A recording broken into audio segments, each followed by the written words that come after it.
देखो मो आगु कि जान नी इलेक्शन पर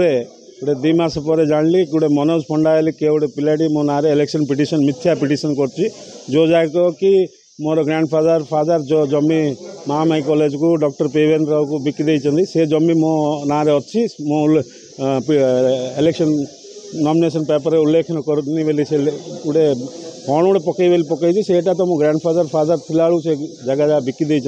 सहित आम किसी संपर्क नहीं एति जानते किंतु काली जो प्रेस मीट पर जानी पड़े कि आईरे विक्रम पंडा और पिंटू दास इनवल्व अच्छा चाहते कि मोर डिस्क्वालिफिकेशन हो आगे निजे एमएलए हे कि मेयर हे कौन भाग बांटी मो विषय अपराधिक षड्यंत्र नहीं कोर्टे मत डिस्क्वालिफाई करने चाहिए नहीं नहीं नहीं सेमती किछि नहीं मोर आपन सर्विस ऊपर भरोसा अछि। मम्मा भरोसा माने कोन?